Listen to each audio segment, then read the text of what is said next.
Debate Esportivo Band Esporte. E o tema de hoje é empresário de jogador de futebol. Ao meu lado esquerdo, Márcio Bittencourt. Tudo bem, Márcio? Obrigado, Maurício, pelo convite, tudo maravilhoso. E ao lado do Márcio, ele que já está no mercado há mais de 20 anos, Marcelo Robalinho. Tudo bem, Marcelo? Tudo bem, boa noite. É sempre um prazer estar aqui na Band Esportes. Marcelo, que inclusive já teve um programa aqui no Band Esporte falando também um pouco sobre a vida do empresário de jogador de futebol. A gente vai falar sobre isso aqui hoje. Mas, para a gente já ir direto ao ponto, eu gostaria de perguntar para os dois de onde surgiu a ideia de se tornar, eventualmente, a história do Márcio eu já ouvi falar um pouquinho, mas de se tornar empresário de jogador de futebol. Essa é a nomenclatura correta? Empresário, agente, a gente está ouvindo agora muito intermediário. Márcio Bittencourt. Então, assim, a nomenclatura eu acho que pouco importa, é uma função, né? Primeiro de tudo, não é uma profissão, porque ainda não é reconhecido. Então, a nossa função eu acho que é ou de empresário de jogadores ou de agente de jogadores. Intermediário é uma função que você faz quando você intermedia algum tipo de negociação. Então, eu me considero ou agente de jogadores ou intermediário. E o meu começo foi assim, Maurício, eu como toda criança brasileira que ama jogar futebol e que ama futebol, eu sonhava em participar em alguma coisa dentro do meio esportivo. E aí, como eu não tinha qualificação para ser jogador de futebol, e na minha época, se eu falasse com meu pai, com minha mãe que eu ia ser jogador de futebol, a minha mãe, na hora, ia me internar. Na minha geração dos anos 70, dos anos 80, os pais eram completamente diferentes do que hoje, né? O skatista, o surfista, o jogador, hoje são profissões conceituadíssimas. Na nossa época, não. Então, eu fui trabalhar no banco e, como bancário, eu me tornei gerente da conta do Zico, do CFZ, que era o clube profissional do Zico na época. Conheci vários jogadores, conheci vários empresários que se tornaram meus clientes. E aí o sonho se materializou quando eu falei, cara, eu vou entrar nisso. E aí, no final dos anos 90, eu me tornei agente. Mais de 20 anos também no mercado, eu estou fazendo 21 anos. 21 anos no mercado. E aí eu queria também conhecer um pouco mais da história que você estava me contando aqui em off, mas como que surgiu a ideia de se tornar, você que veio do direito, né, continua exercendo a profissão, né, mas voltada para o futebol, né, voltada para o meio esportivo? Isso.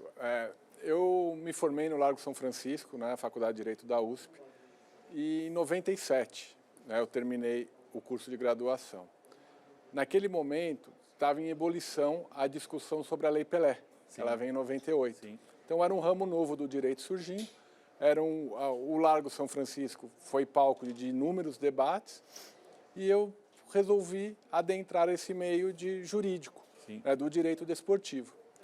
E, na sequência, na minha prestação de serviço como advogado, eu comecei a enxergar que, naquele momento, os empresários daquele momento não tinham muita formação para que o negócio exigia. Uma formação jurídica, uma formação internacional, a maioria não fala um segundo idioma. Sim. Eu hoje falo 6. Sim. Então, eu comecei a sentir uma necessidade de profissionalizar mais. E, em 2000, eu fundei a Thinkball com esse intuito de dar uma prestação de serviço mais ampla para o jogador e uma prestação de serviço profissional, como qualquer outro prestador de serviço faz. Na gestão de carreira do jogador. Na gestão de carreira do jogador. E aí até a questão da nomenclatura, naquela época você tinha o tal do agente FIFA. Sim. Porque o regulamento da FIFA exigia que você fizesse um depósito na FIFA, eram 100 mil francos suíços, então isso restringia esse mercado dos agentes FIFA e pegou essa nomenclatura do agente. Hoje a FIFA substituiu isso por intermediário e hoje é muito fácil qualquer um se tornar intermediário de futebol. Nem mais prova tem na CBF. Antigamente existia uma prova. Hoje a pessoa vai lá, preenche requisitos mínimos e pode-se dizer que é um intermediário de futebol. Faz um registro na CBF, Faz um registro na CBF e se torna intermediário de futebol. Sim. E a palavra empresário, ela é muito usada no meio, porque vem de uma ideia que eu acho que é danosa para a nossa profissão, que é aquela ideia de que alguém coloca dinheiro para o jogador... Investe um valor financeiro no jogador. Como existe na música. Passa a ser um negócio e passa a dar retorno eventualmente. Exatamente. Então, na música tem muito isso. É a pessoa que vai lá, que paga o jabá na rádio, que paga o show, que que promove o disco. No futebol, criou-se essa nomenclatura, mas é um negócio completamente diferente de outros mercados. Né? Sim. E aí já traz para a nossa primeira pergunta aqui que eu queria fazer, eu acho que a gente já tem até opiniões diferentes aqui, em relação ao principal papel do agente intermediário ou empresário do jogador. Qual é o principal papel, Márcio? Só complementando aqui o Robalim, eu sou membro da ABAF, da Associação Brasileira dos Agentes de Futebol. E uma das nossas discussões com a CBF é quanto à mudança no regulamento do registro dos empresários. Eu acho que a gente não tem o direito, nem a CBF, nem a gente, de cercear o direito das pessoas trabalharem, se tornarem agentes. Mas, como o Robalim disse, na minha época era um depósito, uma garantia bancária que você tinha que apresentar na FIFA. E depois, posteriormente, passou a ser uma prova bilíngue. Né? Na minha época era prova bilíngue para que você se qualificasse como agente, além de todas as outras certidões, pagamentos e etc. E hoje, basta você ir na CBF, registra lá a pessoa física ou jurídica, leva as certidões que são necessárias, se tudo aprovado, você se torna um agente. Então, isso tem sido ruim, né, para a nossa categoria, numa avaliação nossa entre a gente, tem sido algo ruim. Mas tem sido ruim porque está abrindo para mais pessoas entrarem, talvez pessoas que não estejam tão preparadas para se tornarem empresários, que não tenham toda a preparação, a capacitação de falar 2, 3, 4, 5, 6 línguas. Né, Mário, de você lidar com uma carreira e uma responsabilidade de você ter alguém com 16, 17 anos, que você está fazendo a gestão daquela carreira, e tem gente que nunca se preparou para aquilo, nunca entendeu daquilo. Simplesmente tem um contato do jogador ou tem um relacionamento com o jogador e acaba se tornando empresário. Né? É um negócio que engana, Amaury. Aqui, infelizmente, nós vivemos num país assistencialista e que as pessoas só querem chegar a ter dinheiro. O foco não é se preparar, ter uma carreira, ter uma prestação. A pessoa olha para o futebol e fala, aqui que eu vou ganhar dinheiro. Sim. Então, a primeira reação do jovem é, eu quero ser o jogador. Sim. Eu não consegui ganhar dinheiro de futebol como jogador, então eu vou ser o intermediário. Sim. Só que as pessoas não têm noção da responsabilidade que você carrega, como o Márcio bem pontuou aqui, e da importância de você estar bem preparado para prestar esse serviço. Sim. As pessoas acham que o telefone toca, você fala, como vende um carro, né? Eu quero tanto, você me dá tanto, chegou no meio termo, fechou o negócio, eu recebo uma comissão e é simples assim. Não é. Não é. E qual é a principal, né, pegando esse gancho, qual é a principal capacitação que um empresário precisa ter para se tornar um empresário? Você quer responder, Márcio? Não, pode começar. Eu entendo assim, você primeiro tem que ter uma formação acadêmica. Seja de direito, administrador de empresa, mesmo na parte de esporte, mas você tem que ter uma formação acadêmica. Você tem que buscar falar vários idiomas. Você tem que ter experiência, aprender, né? E principalmente viajar, conhecer, ir nos clubes, ter contato com os diretores. Isso tudo leva tempo. Criar um relacionamento. Criar um relacionamento. Pensar sempre no que você está oferecendo para o seu cliente. Isso é um negócio como qualquer outro. As pessoas têm essa mania de falar, no futebol é diferente. Mas não é, isso é um negócio como qualquer outro. O problema eu volto na questão do assistencialismo. Acabou virando um negócio de barganha, que o agente busca um jogador, oferece uma quantia de recompensa para o jogador assinar com aquele agente, ou para um familiar trazer aquele jogador para determinada empresa, e espera o telefone tocar. Isso está errado, isso tem que mudar. Isso aí me traz uma pergunta que eu abri o meu Instagram para fazer perguntas justamente para vocês dois durante essa semana. E uma das perguntas que chegou que eu achei bem interessante, que é simples, mas é interessante, a partir de qual idade um atleta que está nas divisões de base ou está querendo entrar nas divisões de base de um clube precisa do auxílio de um empresário? Dos 10 anos, hoje a gente vê atletas com 10 anos já com empresários, enfim, recebendo patrocínio da Nike, da Adidas. A partir de que idade isso recomendável e legal, né? No quesito legal da coisa também? Esse que é um problema, Mauri, no nosso país. Tem um primeiro problema. A maioria dos nossos clubes são clubes sem capacidade financeira. Então, o empresário, pela lei brasileira, você pode agenciar alguém a partir do momento que ele tem um contrato de profissional e a partir dos 16 anos, quando ele pode assinar um contrato de profissional. Mesmo assim, você ainda não pode ganhar dinheiro em cima desse contrato, mas a partir dos 18 anos, legalmente, você tem direito lá o que diz a lei.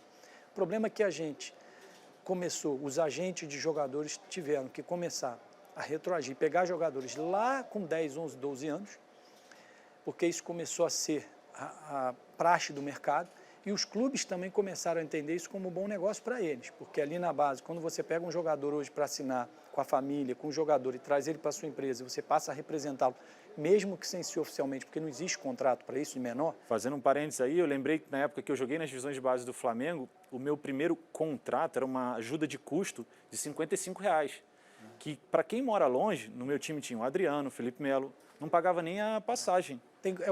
Hoje tem uma ajuda de custo. Uma ajuda de custo. E aí que você está comentando que os empresários podem entrar e dar um auxílio maior. O empresário dá uma ajuda de custo para subsidiar o treinamento, o material esportivo, o aluguel eventualmente mais próximo, enfim, quem tem ajudado isso é o empresário por falta de dinheiro, de recurso dos clubes. Então os clubes se apoiam, muitas vezes, não sei se já aconteceu com o Robalinho, um diretor de um clube chega lá e fala, pô, fala com o teu empresário, cara, pede para ele dar um aumento para você. Estou sem chuteira, minha chuteira abriu. Então a gente acaba sendo um financiador, né, da carreira do atleta sem garantia jurídica e sem garantia que ele vai permanecer com a gente ou que a gente vai ter algum tipo de retorno. Robalinho, ainda sobre esse ponto, a partir de que idade é aconselhável que um menino tenha ou procure o trabalho de um empresário? Então, como o Márcio bem ressaltou, legalmente você tem esse termo do contrato profissional pelo regulamento da CBF. Mas o que acaba acontecendo é que esses jogadores mais jovens, quem faz toda essa busca por um empresário são os pais, que normalmente tentaram ser jogador na vida e projetam no filho aquele desejo que o pai tinha de ser jogador para que o filho seja jogador. Nós recebemos nas mídias sociais da Thinkball inúmeras mensagens de pais, olha meu filho com 10 anos, com 8. Sim. Sabe? Você não tem como fazer um trabalho de uma criança. É vedado pela FIFA você fazer qualquer transferência de menor de 18 anos para o exterior. Sim. Tá? Na Europa, entre os países da comunidade europeia, 16 anos você já pode transitar. Sim. Tá? Mas no Brasil, um brasileiro não pode sair com menos de 18 anos para fora. Mas aí traz uma pergunta também, que é um caso que é difícil, né? Legalmente falando, é bem difícil. Qual é a relação que os empresários têm com as famílias dos jovens jogadores? Principal relação, né? Então, a coisa foi ganhando volume, principalmente pelo pai do Neymar, que virou uma celebridade por ser pai de atleta. E isso acaba trazendo, o mundo é muito cópia, né? Então, o pai de um menino que está começando hoje, ele fala, antigamente eu queria que meu filho fosse jogador. Hoje eu quero ser o pai do Neymar. Hoje eu quero ser o pai do Neymar. Legal. Essa percepção, né?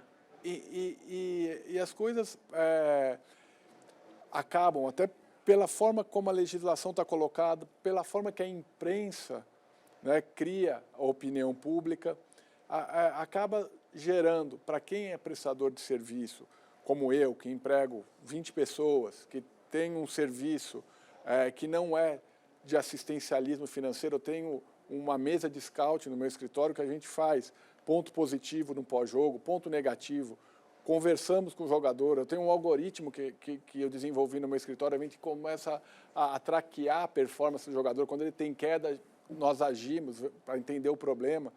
É um serviço que custa muito e muito dinheiro, mas que o familiar não vê porque não vem para o bolso. Sim. Então, eu acho super danoso para um jogador quando o pai liga no escritório e fala, olha, eu pedi demissão, eu vou morar lá com meu filho. Não, eu vou morar lá com meu filho porque ele precisa de ter alguém do lado dele. O menino tem 15 anos, sim, sabe? E está na mesma cidade jogando. E na maioria das vezes os pais não têm a preparação, né, que vocês têm, que já estão no mercado há tantos anos. Mas existe também a questão da parceria com os pais. A gente vai entrar no próximo ponto, que eu acho que é um ponto que a gente conversou aqui em off, que vocês têm opiniões diferentes, que é o do TPO. Mas antes disso, só para o Márcio finalizar, o Márcio tem mais de 100 atletas hoje na cartela, né? Inclusive trouxe aqui para a gente, mostrou, profissionais. O Robalinho tem inúmeros jogadores, mais de 20 funcionários. Então a gente está entendendo um pouco da importância do agente de futebol, do empresário de jogador de futebol. Porque muitas vezes o agente, o empresário é massacrado porque tirou o jogador de um clube. O Márcio, agora no caso, é o empresário do Dodge, que saiu do Fluminense. Então a torcida vai automaticamente massacrar o empresário. Mas não sabe exatamente a história que está por trás. Não sabe que tem uma história de contrato, de relação com o clube, tem a vontade do jogador, que muitas vezes o empresário vira o escudo do jogador. Estou certo, Márcio? Tem um fato importante complementando o Robalim com relação aos pais. O Robalim tem uma formação, não só se formou aqui no Brasil, como fez mestrado na Europa. Eu tenho uma formação acadêmica nos Estados Unidos. Durante esses 20 anos, eu tenho me preparado cada vez melhor e montado uma equipe que eu entendo ser competente. Nós temos bons escritórios de advocacia que nos servem, nós temos boas pessoas que cuidam das mídias digitais, empresas que têm um custo alto, mas que são competentes e que dão esse suporte. O pai, muitas vezes, ele não consegue enxergar isso, além do filho dele. E eu sempre falo no escritório o seguinte, eu falo, olha, o senhor está entrando aqui hoje, se o seu filho tivesse com uma perna fraturada, você ia chamar um médico ou o senhor quer cuidar? Se o senhor quebra o carro, você abre o motor, você ia chamar um mecânico ou o senhor quer cuidar? Agora, no futebol, muitas vezes você não chama um empresário, você acha que tem a capacidade de cuidar. Então, eu acho que às vezes... Uma simples negociação. Eu acho que às vezes acham que é muito fácil. Eu encontrei o Robalim hoje em São Paulo. As 2 últimas vezes que eu encontrei o Robalim tinha sido uma na Itália e uma em Amsterdã, para você ter uma ideia de quanto a gente viaja, quanto a gente renuncia à nossa família ou outras situações em pró da empresa e, consequentemente, dos atletas. Já entrando nesse ponto que é um pouquinho mais específico, é em relação à terceira parte, né, que pode ter os direitos econômicos, né, TPO, mais conhecido no meio dos empresários como Third Party Ownership, que é simplesmente o fato de o empresário ter os direitos econômicos, ou o empresário, ou o agente, enfim. Mas, atualmente, não é legal, né, somente clubes podem ter, e o próprio jogador. O que você acha dessa questão, e você já escreveu sobre isso, inclusive, eu li, qual é a possibilidade de ter uma terceira parte, ter os direitos econômicos do jogador? Eu escrevi um livro, né, quando eu terminei meu mestrado na Suíça, sobre o tema do TPO. Isso foi em 2013, antes da mudança que acabou vindo em 2015. Né? Eu sou sempre a favor de se trazer dinheiro para o mercado. Se você traz mais dinheiro para o mercado de futebol, todo mundo vai receber mais, desde o roupeiro do time até o cara que está trabalhando na imprensa esportiva. Tá? Então, eu sempre fui favorável a ter esse fluxo de dinheiro de investimento no futebol. Né? Que isso nada mais é, no jargão comum, do que os direitos econômicos, do que a participação no passe, que também não existe mais. Sim. Mas você tem que regular, você tem que criar regras. Se você olha para o mercado brasileiro, nossos clubes não têm dono. A grande maioria são associações. Então, por que o Corinthians vai vender um percentual de um atleta para A ou para B? Então, você tem que regular. De repente, criar uma bolsa, de repente, criar uma forma de leilão para o clube fazer essa oferta desse percentual. A federação teria que controlar quem são as empresas que estão comprando, criar regras para se evitar conflito de interesse. De repente, um treinador não pode investir em jogador. Sim. Né? Ou, como o Márcio até deu uma opinião quando ele está falando em off, se o cara é procurador do jogador, agente, empresário, representa o jogador, não pode ter os direitos econômicos para não gerar um conflito. Mas isso já não acontece hoje em dia de uma forma talvez não tão transparente, de grandes empresários investirem nos clubes e terem os direitos de venda do jogador? Isso é legal? Isso já acontece hoje em dia? Não, o que você... é porque não é permitido, né? Então não é legal. Então, se faz esse tipo de operação, é legal.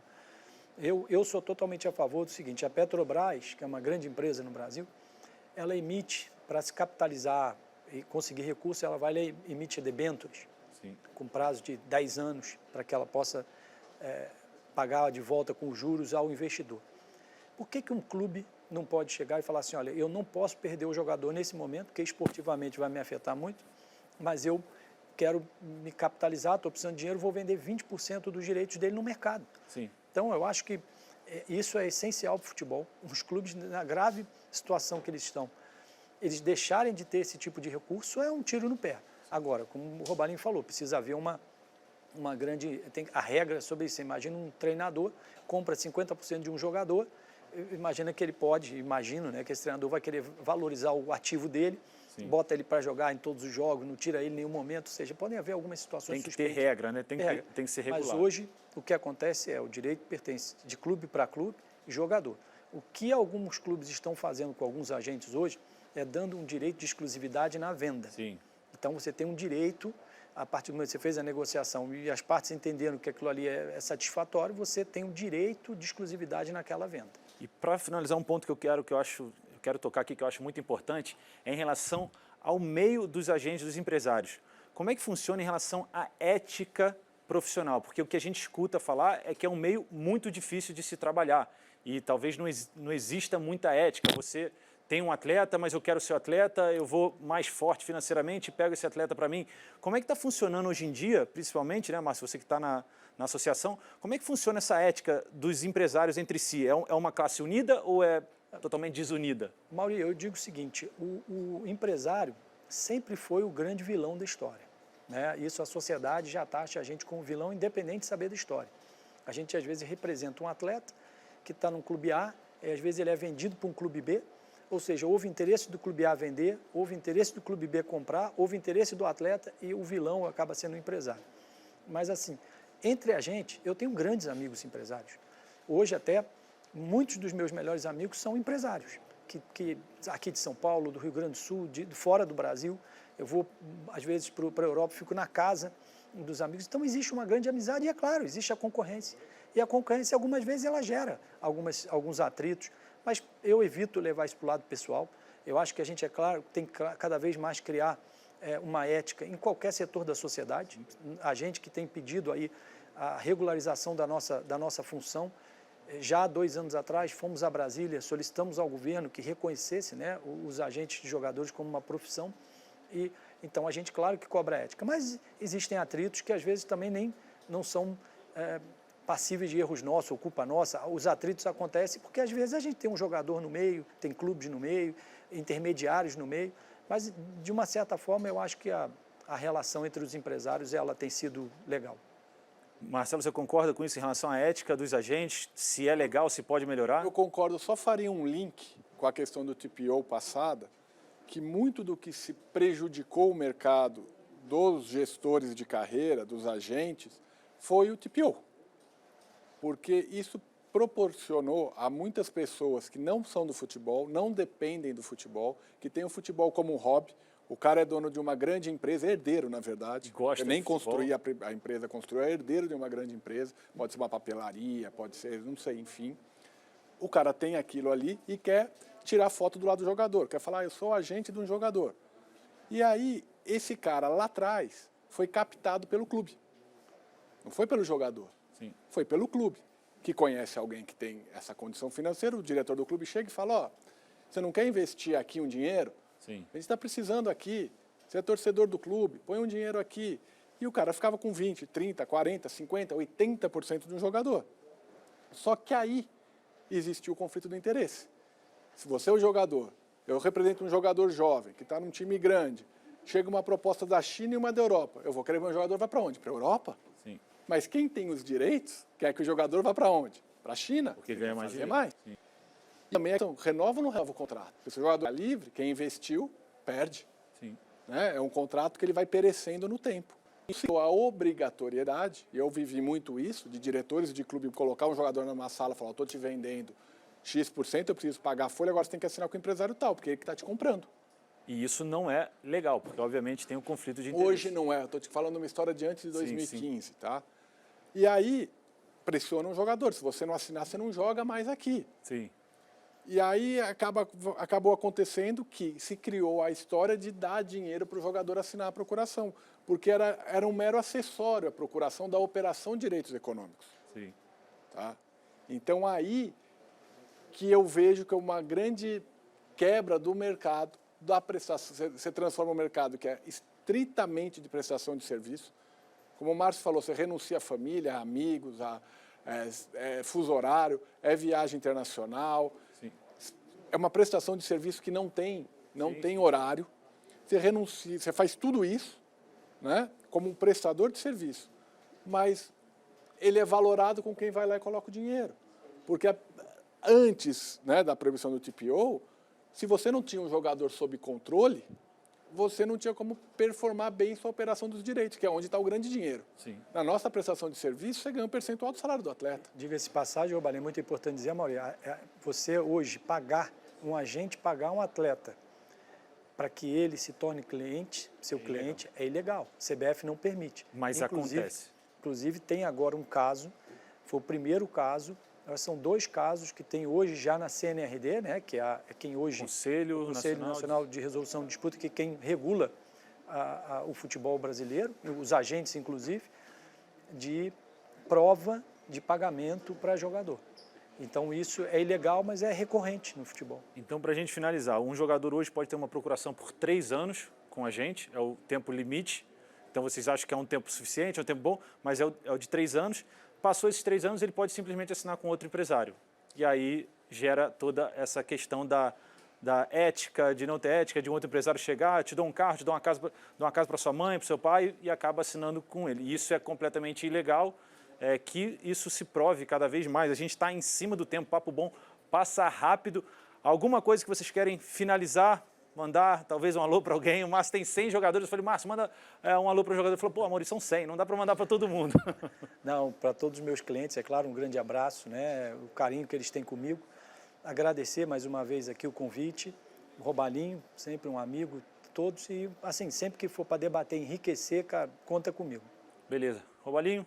Sim, eu também queria mandar uma boa noite, um grande abraço a toda a audiência da Band Esportes, que eu sei que é muito grande, e agradecer, né, a essa oportunidade, mais uma vez, da gente poder mostrar o outro lado, porque, infelizmente, o lado da prestação de serviço, o lado do trabalho, ele sempre fica ofuscado por histórias que são ruins, que como em qualquer outro meio existe. Você vai ter histórias ruins no médico, no advogado, no engenheiro.